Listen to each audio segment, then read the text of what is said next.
Di dalam Alkitab, saudara, kita bisa menemukan Allah menyatakan dirinya dengan berbagai peran bagi setiap umat-umatnya. Dia menyatakan diri sebagai gembala bagi umat-umatnya, sebagai sahabat bagi umat-umatnya, dan sebagainya, saudara. Dan salah satu yang paling unik, yang menjadikan kekristenan unik adalah ketika Allah menyatakan dirinya sebagai Bapa bagi kita umat-umatnya. Satu kali, saudara, Gus Dur melakukan diskusi dengan beberapa tokoh agama untuk mendiskusikan agama mana yang paling dekat dengan Tuhannya. Dan kesimpulan dari diskusi itu, saudara, bahwa agama yang paling dekat dengan Tuhannya adalah agama Kristen. Karena orang Kristen memanggil Tuhannya dengan sebutan Bapa. Saudara, kalau orang lain pun mengakui bahwa orang-orang Kristen paling dekat dengan Tuhannya, pertanyaannya, apakah saudara mengalami kedekatan dengan Tuhan? Di dalam Alkitab, saudara, kita bisa menemukan bahwa ada banyak hal yang dikerjakan oleh Allah dalam perannya sebagai Bapa bagi kita, anak-anaknya. Apakah saudara rindu mengalami karya Tuhan, pekerjaan Tuhan sebagai Bapa bagi saudara? Dengarkan terus renungan ini, saudara. Puji Tuhan, saudara, bertemu kembali di channel Renungan Harian RPG, Renungan Penyejuk Jiwa. Channel renungan harian yang dibuat secara ekspositori, artinya alkitabiah, sistematis, dan gampang untuk dipahami. Apakah saudara rindu setiap hari mendapatkan seri renungan baru dari channel renungan ini? Silakan lihat layar saudara. Kalau tanda subscribe masih berwarna merah, silakan ditekan dan tekan juga tanda loncengnya. Maka setiap hari saudara akan mendapatkan seri renungan baru dari channel renungan ini, dan saudara akan diingatkan merenungkan firman Tuhan, sehingga saudara akan mengalami janji-janji firman Tuhan. Apakah saudara rindu keluarga saudara dan orang-orang yang saudara kasihi mengalami janji firman Tuhan? Share renungan ini kepada mereka, saudara. Puji Tuhan, saudara, video ini adalah video pertama di mana topik yang akan kita renungkan bersama di dalam video ini adalah topik tentang sebagai Bapa yang baik, apa yang dikerjakan Allah dalam kehidupan kita, anak-anaknya. Apakah saudara mengalami Allah berperan sebagai Bapa yang baik dalam kehidupan saudara? Dan apakah saudara rindu sebagai Bapa yang baik, Dia menyatakan karyanya dalam kehidupan saudara? Dengarkan terus renungan ini, saudara. Namun sebelumnya kita akan mendengarkan sebuah lagu penyembahan yang akan memberkati kita semua. Selamat mendengarkan.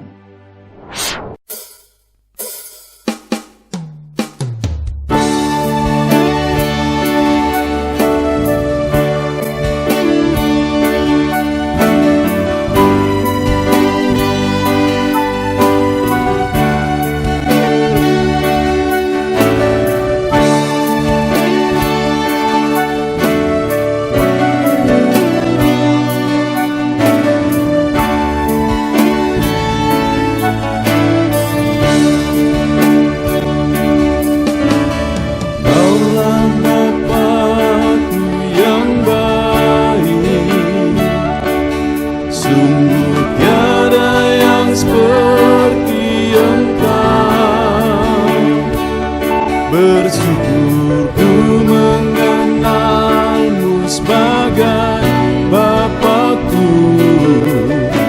Kaulah Bapakku yang baik. Saat ku panggil kau Bapa, kau ada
Tuhan, saudara, sebuah lagu penyembahan yang indah, yang tentu saja telah memberkati setiap saudara.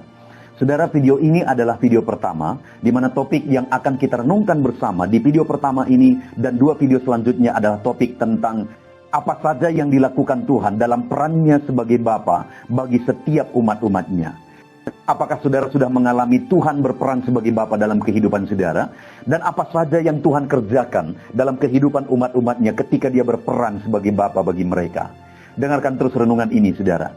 Adapun teks firman Tuhan yang akan menjadi dasar bagi kita untuk merenungkan topik ini adalah dari kitab Injil Lukas, pasal yang ke-11 ayat 1 sampai ayat 13. Di mana perikopnya di sini adalah hal berdoa. Tetapi kalau kita melihat, saudara, dari ayat 1 sampai ayat 13 ini, hal yang menonjol di sana adalah tentang peran Bapa.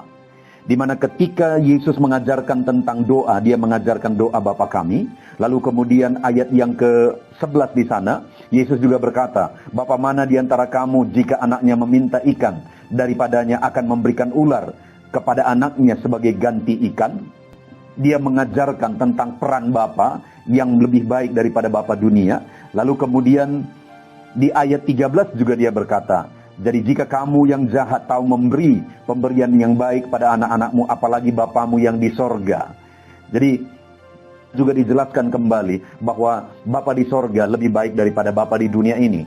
Nah, saudara, dalam 3 seri video ini kita akan belajar jika dalam kehidupan kita Allah sudah berperan sebagai Bapa, kita sudah memiliki relasi bahwa dia menjadi Bapa dalam kehidupan kita, maka ada hal-hal yang akan dia kerjakan dalam kehidupan kita, ada peran yang akan dia kerjakan dalam kehidupan kita, dan itulah yang akan kita belajar di dalam video ini dan 2 video selanjutnya, saudara.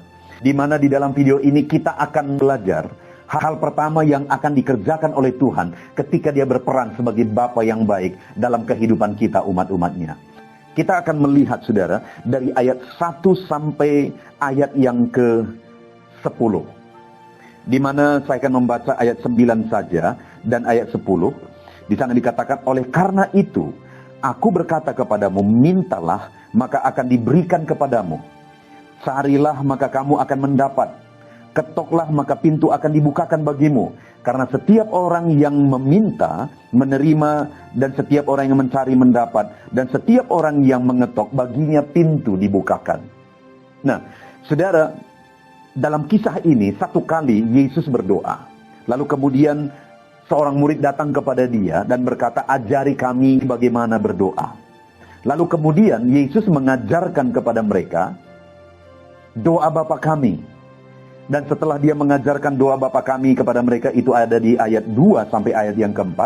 Lalu kemudian ayat 5 mulai sampai ayat yang ke-8, Yesus juga mengajarkan tentang kisah seseorang yang memiliki seorang sahabat, di mana 1 kali orang ini kedatangan tamu ke rumahnya, tapi dia tidak punya apa-apa, sehingga dia datang meminta sesuatu ke rumah sahabatnya itu untuk bisa diberikan kepada sahabatnya ini tadi, saudara.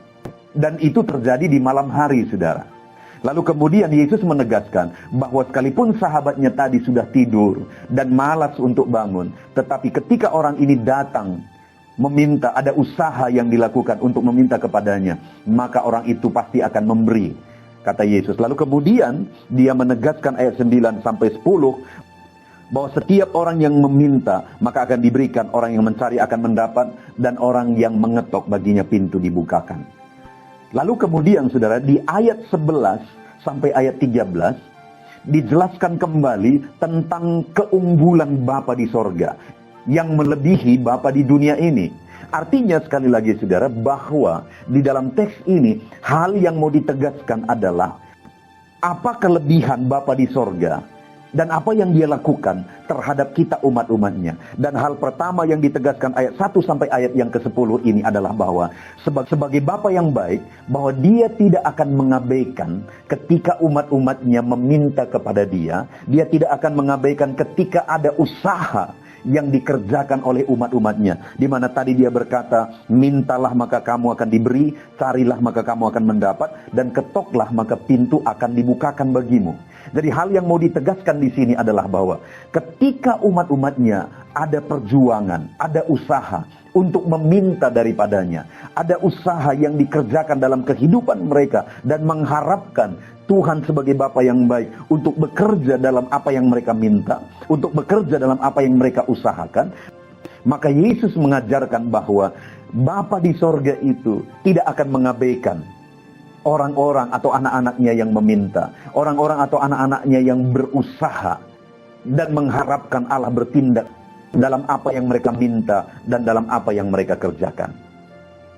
Artinya saudara, hal pertama yang mau ditegaskan oleh Yesus di sini, bahwa dalam kehidupan kita umat-umatnya, jika dia sudah menjadi Bapa bagi kita dalam kehidupan kita, maka firman-Nya menegaskan di sini bahwa hal yang akan dia kerjakan sebagai Bapa yang baik bagi kita, dia akan peduli, dia akan memperhatikan, dan dia memberi upah kepada orang yang meminta daripadanya, kepada orang yang berusaha dan berharap Bapa campur tangan atas apa yang mereka minta dan atas apa yang mereka usahakan. Jadi hal yang pertama saudara yang kita bisa belajar, bahwa sebagai Bapa yang baik, ketika kita tekun meminta dan berusaha dan berharap dia bertindak dan campur tangan atas apa yang kita minta dan yang kita kerjakan, maka sebagai Bapa yang baik, dia tidak akan mengabaikan kita. Tetapi sebagai Bapa yang baik, dia akan bertindak dan memberi upah kepada kita yang meminta dan berusaha serta berharap dia bertindak dalam apa yang kita minta dan usahakan. Tetapi yang menjadi pertanyaannya yang sangat penting saat ini saudara, apakah saudara sudah mengalami Allah berperan sebagai Bapa dalam kehidupan saudara? Apakah saudara sudah mengalami dan memahami dan mengerti dalam kehidupan saudara bahwa Tuhan itu adalah Bapa bagi saudara? Karena begitu banyak orang Kristen saudara yang tidak mengerti dan tidak memahami serta tidak mengalami Tuhan itu berperan sebagai Bapa dalam kehidupannya. Tuhan itu hanya Tuhan yang jauh di sana, saudara. Sedangkan sekali lagi, kelebihan dan keunikan kekristenan adalah di mana Tuhan itu berperan sebagai Bapa dalam kehidupan kita. Bahkan, saudara, seperti yang sudah disinggung di awal video ini, bahwa ketika satu kali Gus Dur membuat satu diskusi antar berbagai tokoh agama, mendiskusikan tentang agama apa yang paling dekat dengan Tuhannya, dan kesimpulan dari diskusi itu adalah bahwa agama Kristenlah yang paling dekat dengan Tuhannya. Karena orang-orang Kristen menyebut Tuhannya sebagai Bapa. Kalau orang lain pun mengakui bahwa orang-orang Kristen dekat dengan Tuhannya, karena Tuhannya itu dipanggil sebagai Bapa, itu artinya bahwa seharusnya orang-orang Kristen mengalami dan memahami apa artinya Tuhan itu menjadi Bapa bagi dia dalam kehidupannya. Sekarang yang menjadi pertanyaannya saudara, bagaimana dengan kehidupan saudara? Apakah saudara sudah mengalami Tuhan menjadi Bapa dalam kehidupan saudara? Atau jangan-jangan Tuhan itu hanya jauh di sana? Jika kita mengalami Tuhan itu sebagai Bapa dalam kehidupan kita, maka dia juga akan berperan sebagai Bapa dalam kehidupan kita, bahkan lebih baik daripada Bapa yang ada di dunia ini, saudara. Peran yang pertama yang sudah kita lihat di sini adalah bahwa sebagai Bapa yang baik, dia tidak akan mengabaikan kita ketika kita meminta kepada dia. Ketika kita terus bertekun meminta kepada dia. Dan dia tidak akan mengabaikan kita ketika kita mencari, mengetok. Artinya ketika ada usaha yang kita lakukan, Bapa yang baik tidak akan mengabaikan kita anak-anaknya ketika kita berharap dia ikut campur tangan dalam doa-doa dan permintaan kita, dalam usaha yang kita kerjakan. Dia adalah Bapa yang baik bagi kita, saudara. Dia tidak akan mengabaikan kita. Itu sebabnya mintalah kepada dia sebagai Bapa yang baik dalam kehidupan kita. Itu sebabnya berusahalah dan harapkan dalam usaha dan segala tindakan saudara, Allah yang adalah Bapa kita yang baik, dia ikut campur tangan dan dia ikut bertindak dalam seluruh aspek kehidupan kita. Saudara, saya mengalami dalam kehidupan saya, di mana saya terjun ke dalam pelayanan, merintis sebuah gereja itu sekitar umur 19 tahun. Masih ke satu daerah yang pada waktu itu begitu asing bagi saya, saudara. Dan waktu itu keadaannya begitu rumit. Daerah di mana hari ini saya mengembalakan yang saya rintis 20 tahun yang lalu, saudara. Dan saya jujur bahwa kekuatan untuk bertahan di dalam pelayanan, kekuatan untuk menjalani hari demi hari, itu adalah ketika aku mengalami Dia sebagai Bapa dalam kehidupanku. Aku melihat apa yang aku minta kepada Dia, sekalipun itu mustahil. Benar bahwa sebagai Bapa yang baik, Dia mengerjakan lebih dari apa yang kupikirkan. Aku melihat dalam apa yang kukerjakan. Ketika aku berharap dari Dia sebagai Bapa yang baik, ikut campur tangan di sana, menjadikannya baik, menjadikannya berhasil. Benar saudara bahwa orang yang mencari mendapat, orang yang mengetok baginya pintu dibukakan. Artinya saudara bahwa sebagai Bapa yang baik, Dia memperhatikan apa yang kita rindukan. Dia ikut campur tangan di sana, dan Dia benar-benar ikut campur tangan dan menjadikan semuanya baik, lebih dari apa yang kupikirkan. Dan hari ini pun saya mau menegaskan kepada saudara bahwa di dalam kehidupan saudara, seperti apapun perjalanan kehidupan yang saudara jalani hari ini, sebagai orang Kristen saudara, seharusnya kita bersyukur karena Tuhan itu mau berperan sebagai Bapa dalam kehidupan kita, di mana Dia memperhatikan kehidupan kita dalam segala aspek, sampai di mana Dia memperhatikan seluruh kehidupan kita, dan Dia memperhatikan apa yang kita minta kepada Dia, dan Dia memperhatikan apa yang kita kerjakan. Dan ketika kita berharap Dia sebagai Bapa yang baik ikut campur tangan di sana dalam apa yang kita minta, apa yang kita kerjakan, maka sebagai Bapa yang baik, Dia tidak akan tinggal diam, tetapi Dia ikut campur tangan untuk berkarya di sana. Itu sebabnya saat ini saudara, yang paling penting dalam kehidupan kita adalah bahwa alamilah dalam kehidupan saudara bahwa Tuhan itu berperan sebagai Bapa. Dan kalau Dia berperan sebagai Bapa, yakinlah saudara bahwa Dia akan memperhatikan kehidupan saudara. Apa yang saudara minta kepada Dia, Dia tidak akan abaikan. Apa yang saudara kerjakan dan usahakan, Dia juga ikut campur tangan di sana. Ketika Bapa yang baik itu ikut campur tangan di sana, maka dengar, lebih dari apa yang saudara pikirkan, lebih dari apa yang saudara doakan, Dia sanggup lakukan. Dan satu saat saudara akan sadar, dan saudara akan melihat bahwa betapa dahsyat Allah yang berperan sebagai Bapa yang baik dalam kehidupan kita. Jadi saudara, di akhir dari video ini saya mau menegaskan bahwa Allah yang kita sembah, yang berperan sebagai Bapa yang baik dalam kehidupan kita, hal pertama yang akan Dia lakukan bagi kita sebagai anak-anaknya adalah bahwa Dia akan memperhatikan kita. Apa yang kita minta, Allah tidak abaikan. Apa yang kita usahakan, di mana digambarkan bahwa orang yang meminta akan diberi, orang yang mencari mendapat, orang yang mengetok baginya pintu dibukakan. Artinya usaha yang dikerjakan akan diperhatikan dan ditanggapi oleh Bapa. Itu sebabnya mari dalam kehidupan kita, dalam segala keadaan, dalam segala situasi kehidupan kita, jalani kehidupan kita saudara, dengan mengharapkan Dia berperan sebagai Bapa yang baik dalam segala aspek kehidupan kita. Dan yakinlah saudara bahwa Dia tidak akan mengabaikan kita dalam doa-doa kita. Dia tidak akan mengabaikan kita dalam segala usaha kita. Dia akan memberi upah dan imbalan kepada umat-umatnya yang berdoa, meminta dan berusaha dan berharap sebagai Bapa yang baik. Dia campur tangan dalam apa yang kita minta dan usahakan dalam kehidupan kita. Puji Tuhan saudara. Jadikan Dia sebagai Bapa dalam kehidupan saudara, dan alami Dia berperan sebagai Bapa dalam kehidupan saudara. Kita bersyukur buat firman Tuhan saudara. Jadilah pelaku firman Tuhan dan alami Allah menjadi Bapa yang baik dalam kehidupan saudara. Puji Tuhan saudara. Tentunya renungan pendidik jiwa hari ini sudah menjadi berkat bagi setiap saudara yang menyaksikan. Mari kita terapkan firman Tuhan dan raih janji firman Tuhan dalam kehidupan kita sehari-hari. Dan jangan lupa saudara, perkembangan channel ini tidak terlepas dari partisipasi saudara untuk mensubscribe, like, mengkomen, dan men-share kepada lebih banyak orang. Terima kasih buat partisipasi saudara. Tuhan Yesus memberkati.